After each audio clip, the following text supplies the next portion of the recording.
Selamat malam semuanya.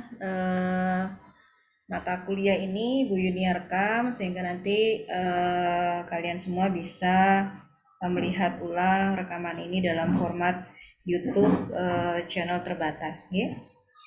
Oke, malam ini saya akan membahas tentang design for specific purposes dan bagaimana caranya desain ini berdampak pada cost durability. Bu Yuni izin sharing dulu.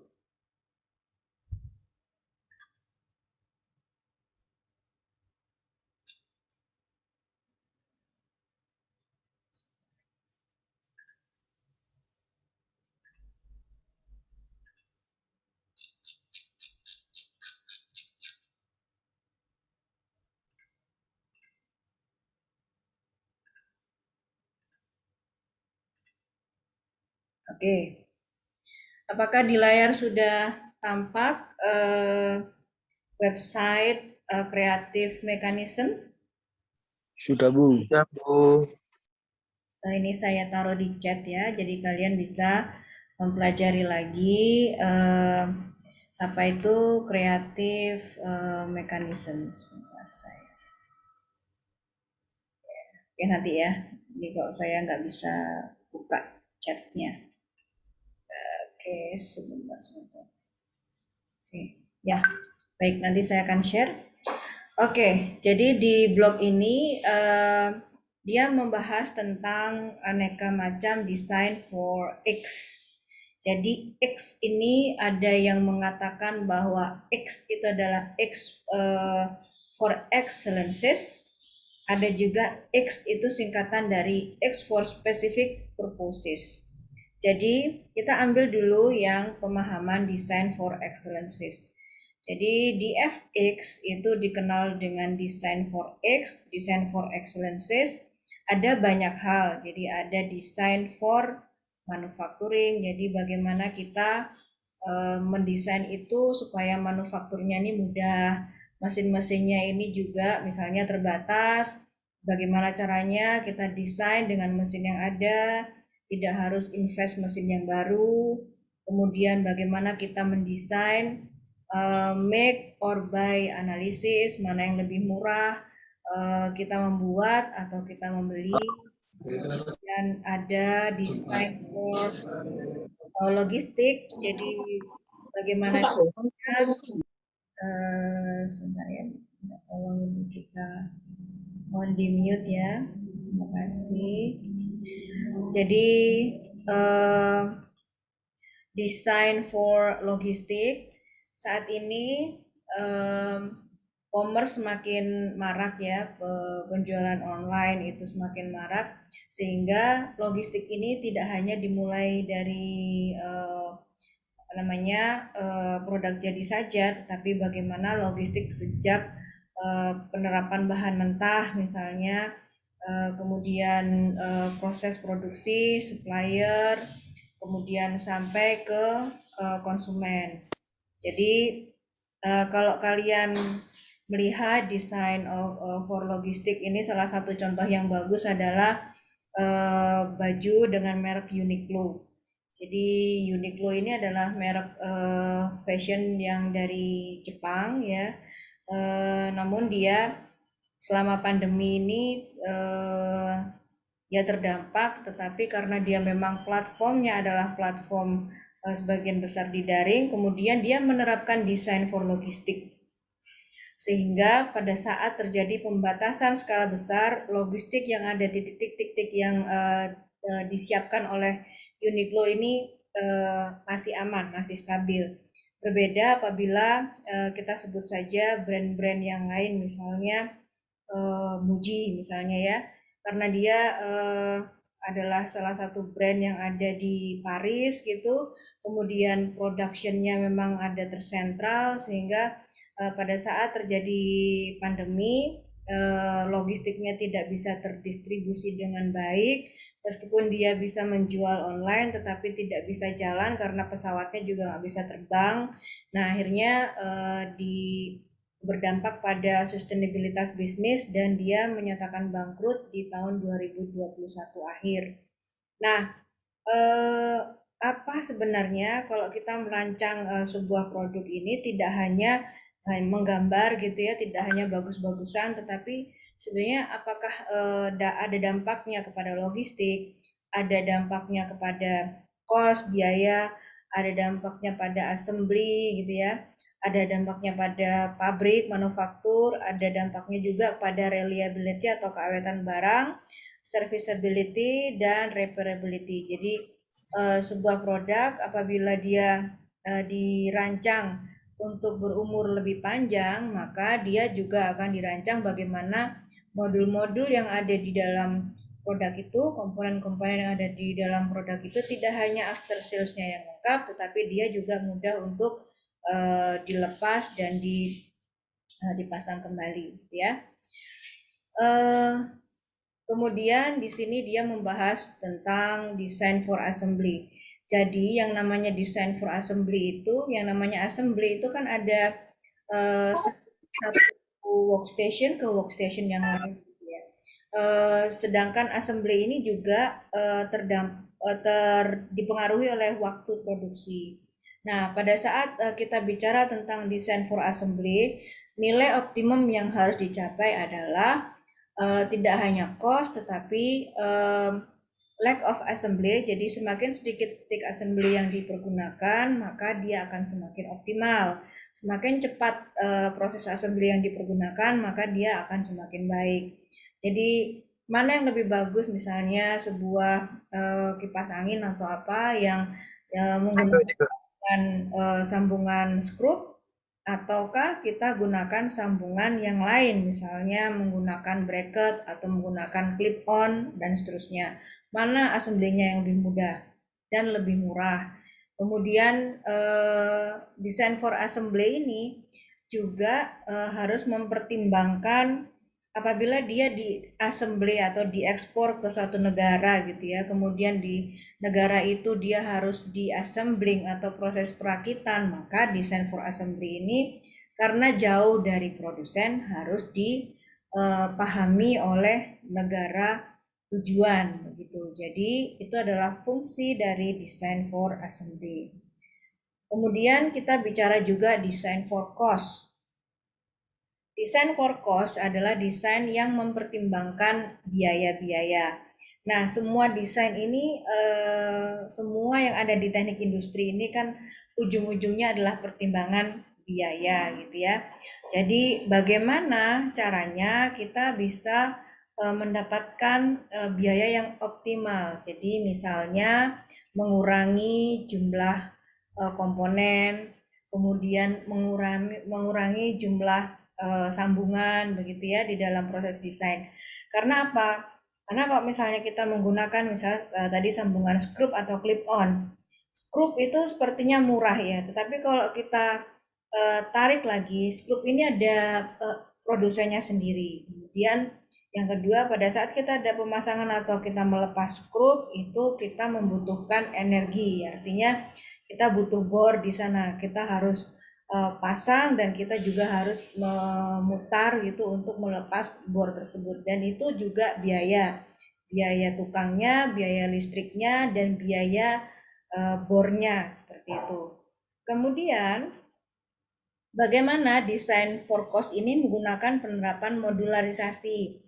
Jadi penerapan modularisasi ini ya kita bikin komponen-komponen itu bisa dibuat di satu negara dengan negara yang lain sama. Contoh, kalau kita membangun semua produk yang ada sekarang ini menggunakan sistem modular gitu ya. Apa sih Bu sistem modular itu? Contoh misalnya antara Toyota Avanza dengan Daihatsu itu memang dia satu satu label ya. Daihatsu itu underbow-nya Toyota. Nah, pada saat mereka ini membuat atau melaunching produk dengan target market tertentu, misalnya Avanza Veloz misalnya dia marketnya dibanderol harga 300 juta misalnya. Kemudian Daihatsu yang sebenarnya secara fisik itu mirip-mirip, dia dibanderol dengan harga misalnya 250 juta. Dengan selisih harga 50 juta, apa yang didapatkan oleh konsumen, gitu kan? Biasanya konsumen itu pasti melihat pertama brand, kualitas, kemudian after sales, serviceability, dan seterusnya. Nah, apa yang harus dilakukan oleh si produsen pada saat si konsumen ini memutuskan membeli Daihatsu? Apakah dipastikan komponen mesin yang ada di mobil Daihatsu ini bisa digantikan atau diinterchange dengan merek yang lain, dalam hal ini Toyota.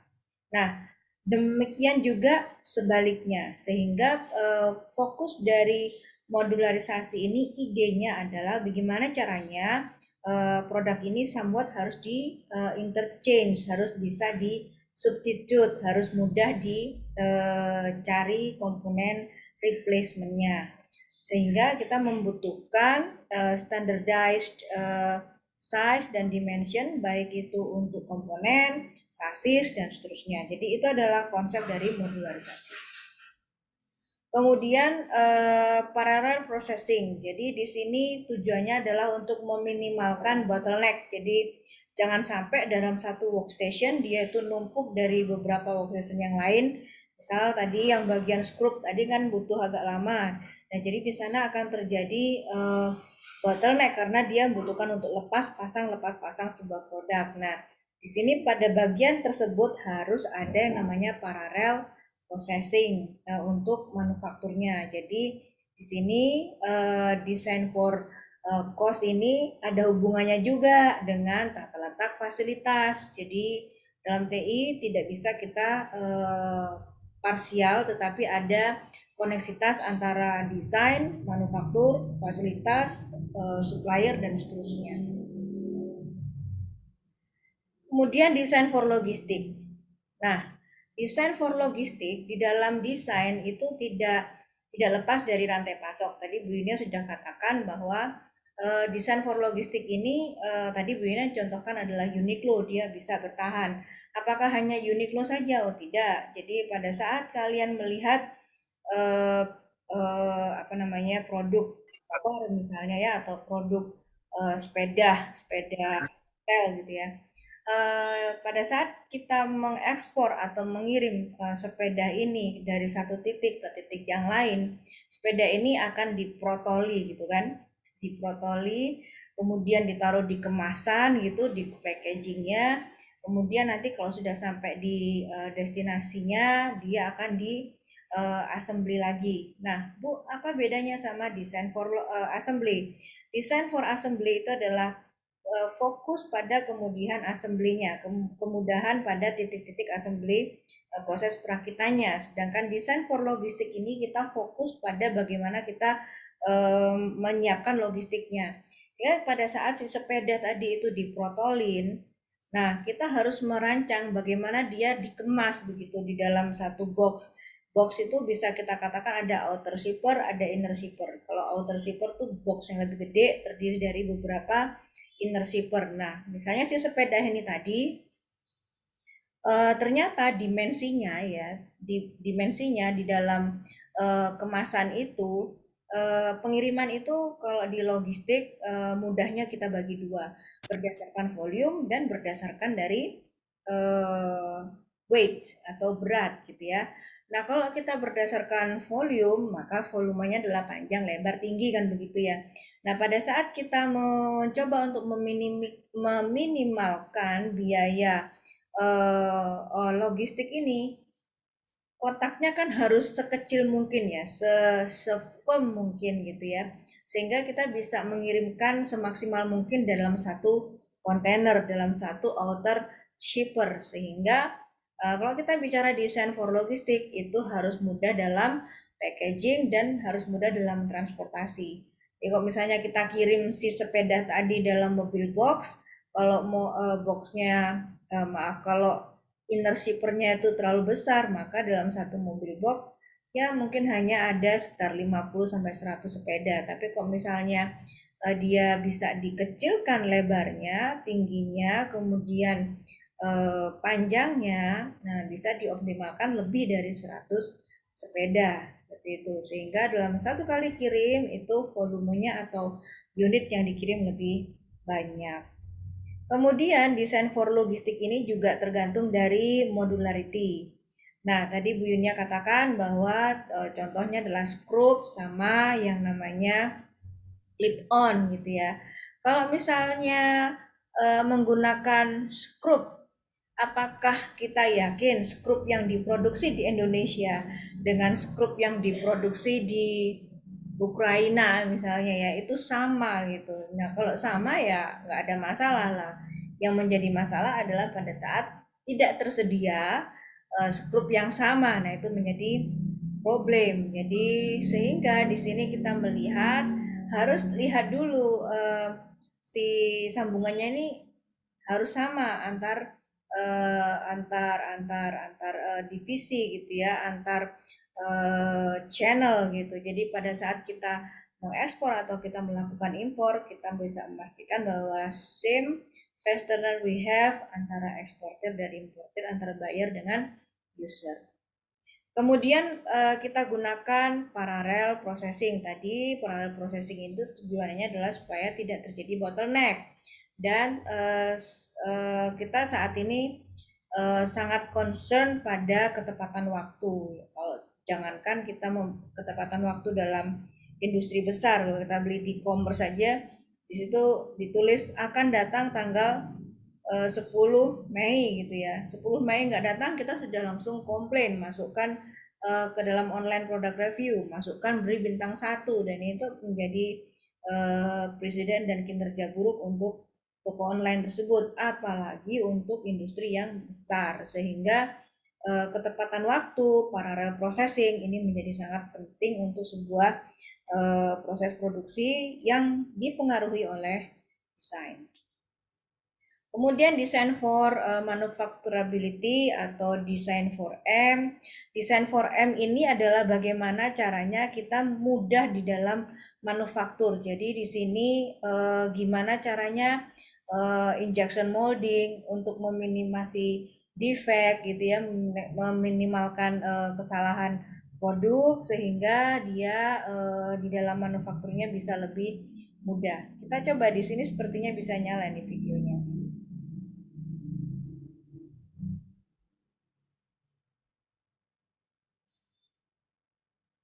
Nah, di dalam video ini adalah bagaimana ada tekanan di dalam si casing ini ya. Yang bagian merah adalah tekanan yang lebih besar diterima oleh casing, gitu ya. Yang bagian biru adalah tekanan yang lebih aman diterima oleh casing. Biasanya ini bisa kita gunakan software SolidWorks yang bisa diunduh begitu ya, atau AutoCAD. Tapi untuk yang proses testing ini biasanya kita gunakan SolidWorks gitu ya. Kalau kalian biasa menggunakan CATIA ya, sebenarnya dari CATIA bisa diekspor ke SolidWorks. Cuman memang saat ini kita belum memiliki SolidWorks yang original gitu. Tapi kalau kalian bisa mendapatkan yang crack, monggo dipelajari, kemudian bisa dilakukan pengujian tension test seperti ini. Kemudian design for R atau design for reliability. Jadi design for R itu memang fokusnya pada product life cycle. Jadi yang dikerjakan adalah gimana caranya produk itu lebih lama. Jadi design for R itu mirip-mirip dengan design for reliability, design for durability, design for longevity. Jadi pada prinsipnya dia ini bagaimana caranya dia fokus kepada produk itu supaya lebih lama. Nah, di FR ini biasa menggunakan metode FMEA. Jadi metode FMEA ini adalah singkatan dari Failure Modes and Effect Analysis. Jadi bagaimana proses kesalahan-kesalahan atau kegagalan-kegagalan yang ada di dalam sebuah produk begitu ya. Jadi contoh pada saat kita membuat sepeda ini tadi, nah titik-titik mana saja yang beresiko untuk produk sepeda ini bisa gagal. Misal gagang sepedanya. Pada saat kita membuat sepeda lipat misalnya ya, itu proses melipatnya kalau kunciannya itu tidak firm, nah itu bisa lepas gitu ya. Si pengguna sepeda bisa cedera gitu ya, terjadi kecelakaan. Tetapi di dalam FMEA analisis, hal itu bisa direduksi atau bisa diminimalisasi dengan adanya tes-tes di dalam manufaktur terlebih dahulu begitu ya. Jadi adanya empirical test seperti tensile test gitu ya, untuk menghindari error dari produk tersebut. Kemudian DFS atau Design for Serviceability atau Repairability. Jadi sesuai dengan namanya, gimana caranya produk ini lebih fokus ke after sales-nya. Jadi pada saat produk ini dilepas, produk ini mudah untuk di service begitu. Nah, akan ada pertanyaan yang umum, Bu, apa bedanya design for serviceability, design for repairability, kemudian tadi design for durability gitu ya. Toh semuanya tujuannya untuk memperpanjang umur sebuah produk. Yang satu diservis, yang satu ngukur waktunya, yang satu ngukur kekuatan produknya, durable, tetapi pada prinsipnya adalah desain for S, desain for L, desain for D itu adalah desain untuk memperpanjang umur produk. Jadi secara relevan di FS ini prinsipnya adalah bagaimana caranya kita menyederhanakan desain gitu ya, meminimalkan total parts. Karena semakin banyak parts artinya semakin banyak sambungan. Semakin banyak sambungan artinya semakin banyak biaya, sehingga kalau semakin banyak biaya pada saat dia rusak itu memang akan semakin banyak biaya untuk memperbaiki komponen yang rusak tadi. Jadi DFS, DFR, dan DFD itu memang ada serupa tapi tak sama gitu ya. Oke, kita sekarang akan beranjak ke design for cost. Bentar.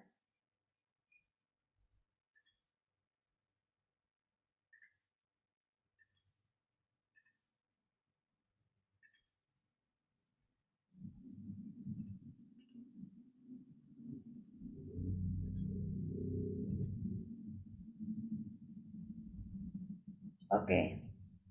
Ini saya mendapatkan jurnal terbaru tahun 2022 ya, 2022, 12 Februari 2022. Jadi baru sekali, anget ini. Jadi ada tahapan bagaimana caranya kita mengurangi total cost dan total product cost pada product design stage. Jadi pada saat tahapan product design. Nah, ini penting bagi teman-teman semuanya bahwa eh, kesalahan desain itu akan berdampak pada proses produksi di lantai produksi. Kesalahan juga bisa memilih bahan, kesalahan juga kalau salah pilih bahan, misalnya kita harus menentukan supplier, oh bahan A adanya cuma di kota Semarang misalnya, sedangkan bahan B adanya di Banten, bahan C adanya di Bali. Berarti bisa dibayangkan bagaimana kita mempertimbangkan supply itu ke dalam pabrik lah, pabriknya ada di Sidoarjo. Nah, ini memang harus benar-benar dipertimbangkan total product cost mulai dari tahap desain. Nah, eh, penelitian ini memang lebih fokus kepada analisis perkiraan ya, perkiraan terhadap perubahan sebuah desain produk, sehingga dia katakan bahwa sebuah biaya pada produk baru itu dihitung secara analogi dan parameter model yang menggunakan ANN gitu ya, Artificial Neural Networks gitu. Tapi konsep dasarnya yang akan kita pelajari pada malam hari ini. Oke, Tadi Bu Yunia sudah menjelaskan bahwa yang namanya desain produk itu akan sangat berdampak kepada biaya. Lah, biaya-biaya apa saja yang bisa mempengaruhi sebuah produk?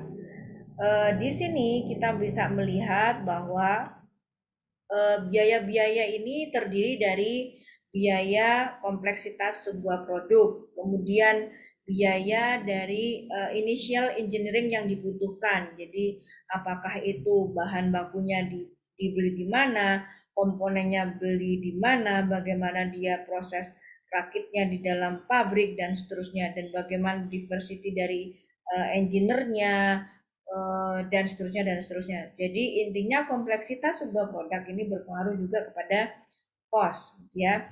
Jadi kalau kita merancang produk jangan sekedar keren, jangan sekedar baik, tetapi at cost gitu ya. At cost-nya seberapa gitu. Jadi akan didapatkan nilai paling optimal dari produk yang dirancang.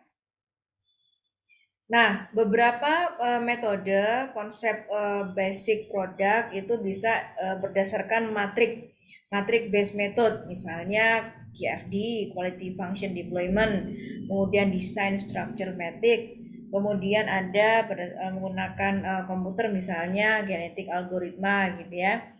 Nah, yang sering kita gunakan dan mudah digunakan adalah matrik. Nah, sebenarnya eh, fase dari produk desain itu apa saja? Jadi sebuah produk desain itu dimulai dari raw material, material processing, manufacturing, penggunaan, end of life sebuah produk. Jadi akan dia masuk ke mana? Masuk reuse lagi, digunakan lagi. Masuk ke remanufacturing, dimanufacturing lagi. Masuk recycle, bahannya kan tentu yang diambil masuk menjadi material processing. Kemudian endingnya adalah disposal atau dibuang ke tempat sampah, tidak dipergunakan kembali. Nah, total product cost di sini kita mudah saja menghitungnya. Jadi total product cost di dalam pengembangan produk itu secara garis besar dibagi hanya menjadi 4. Pertama adalah development cost di gambar ini, kemudian marketing cost di sini, kemudian after sales cost yang kuning ini, kemudian yang paling tinggi di sini adalah production cost. Ini secara tradisional ya, tradisional. Bisa jadi barangnya itu murah, tapi marketingnya dia jos-josan gitu ya. Dia gunakan artis biasanya industri-industri jasa ya, kemudian industri yang sifatnya konsumtif begitu, itu justru marketing cost-nya itu lebih tinggi daripada production cost-nya. Nah, ini salah satu model yang sederhana. Nah, sekarang kita lihat di sini di bagian development cost.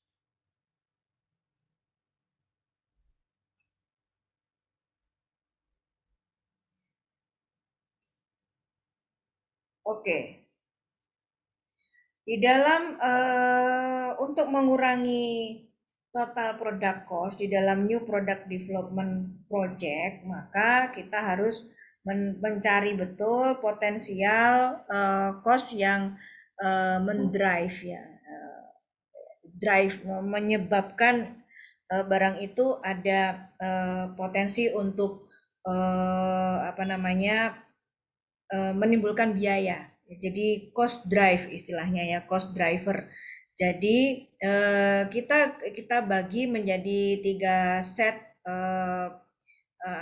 determinan. Yang pertama adalah variabel V1 sampai Vn, kemudian definite, discrete dominan yang berhubungan dengan variabel, kemudian constraint atau batasan-batasan yang berhubungan dengan variabel dan determinan. Nah, di sini kita melihat bahwa beberapa variabel untuk mengestimasi sebuah pengembangan produk ya, production kemudian after sales cost itu dibagi menjadi beberapa variabel. Yang pertama adalah product development.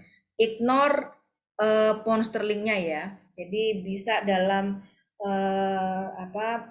standar rupiah ya. Jadi kalau di paper ini karena dia orang England yang menulis ya dia gunakan pound sterling. Kemudian V2 production cost, kemudian after sales cost, unit production cost. Jadi berapa sih harga satu unit produk, misalnya di sini ada bullpen gitu ya, berapa harga produksinya si bullpen ini per bullpen gitu ya.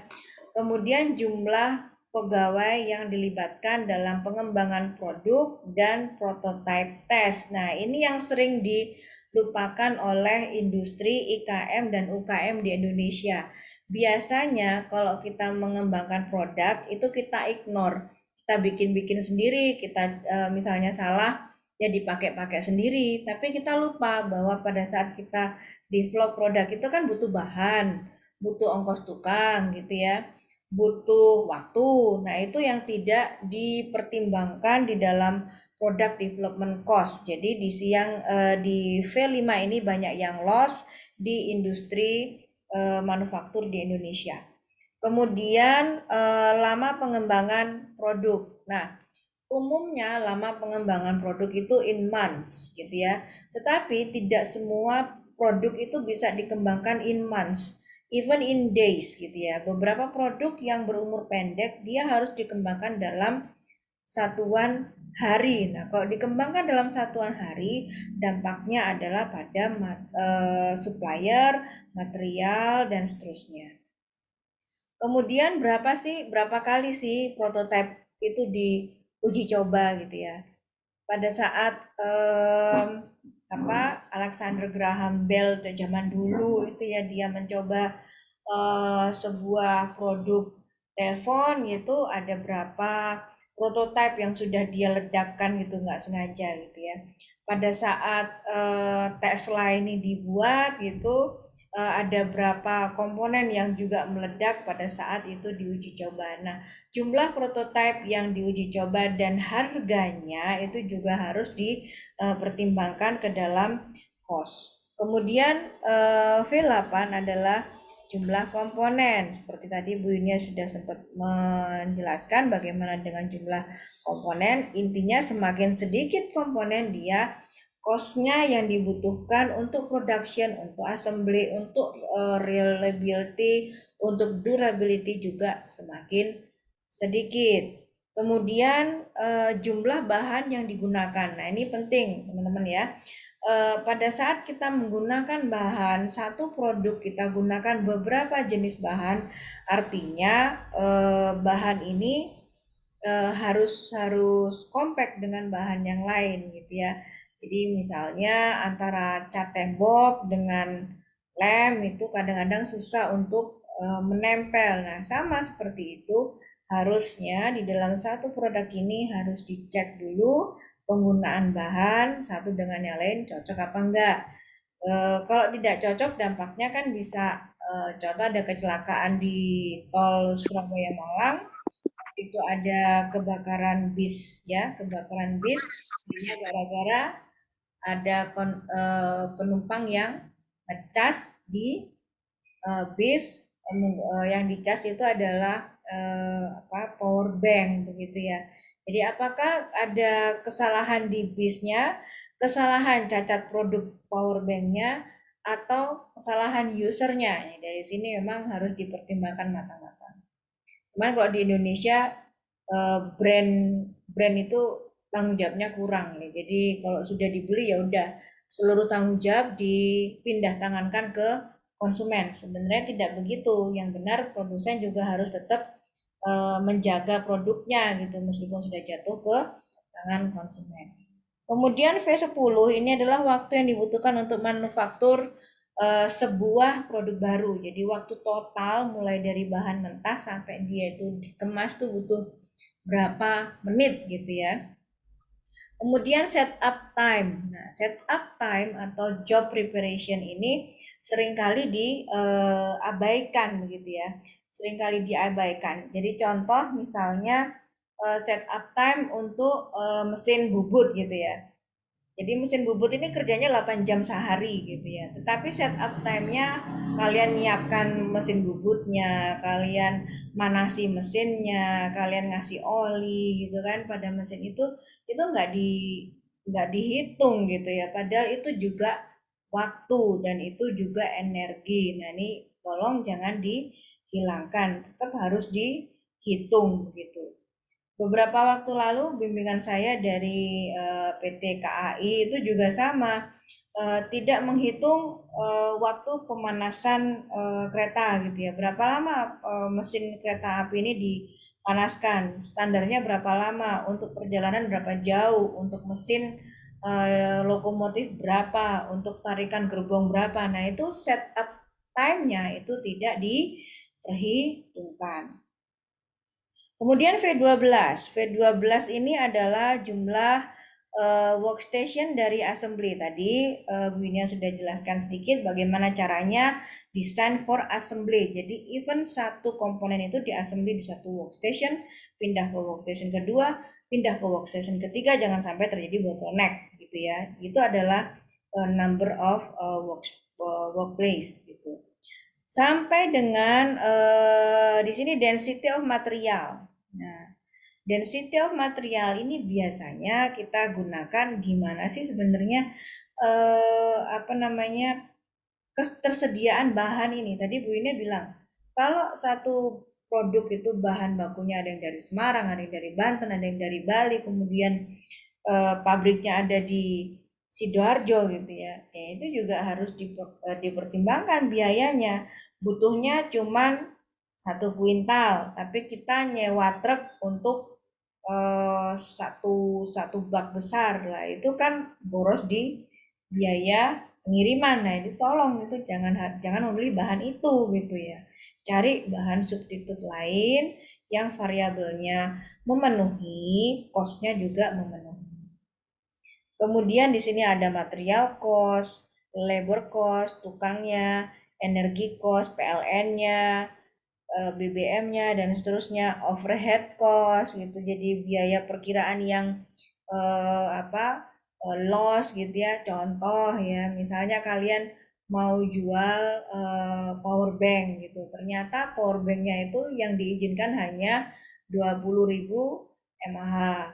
Nah, kalian mau jual 60.000 mAh. Nah, apakah perizinannya ini sudah diizinkan oleh Kadin atau Departemen Perindustrian atau even dengan standarisasikan. Nah, biaya-biaya izin, biaya-biaya pengujian itu adalah overhead cost dan itu juga mahal dan time consuming ya, itu tolong dipertimbangkan.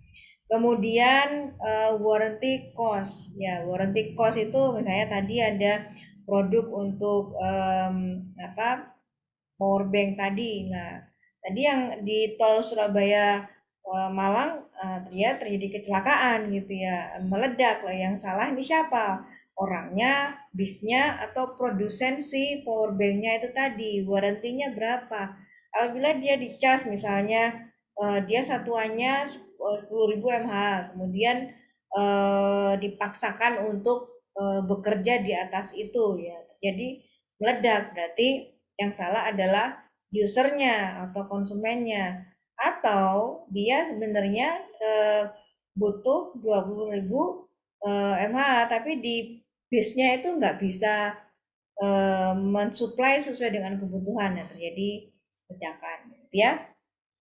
Kemudian berapa sih jumlah barang yang laku dalam ribuan, jumlah barang yang rusak, jumlah barang yang diperbaiki, harga produk, kemudian sales revenue atau dia margin lah ya, revenue yang diperlukan. Dan dengan set constraint-nya atau batasannya adalah sebagai berikut.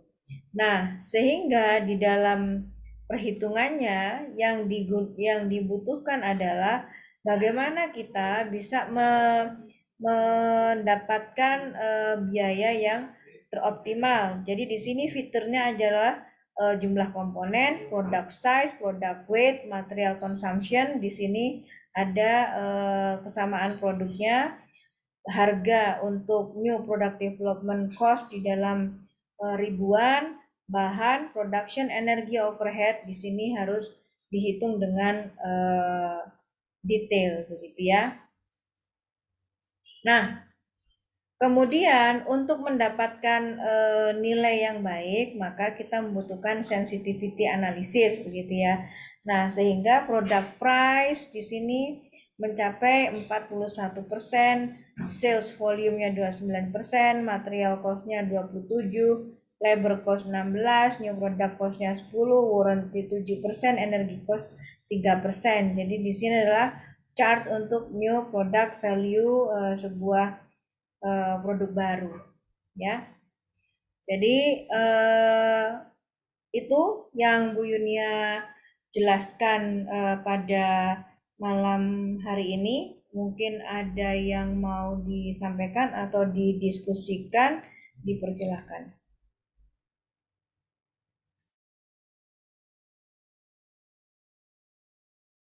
Saya stop recording ya untuk diskusi ini.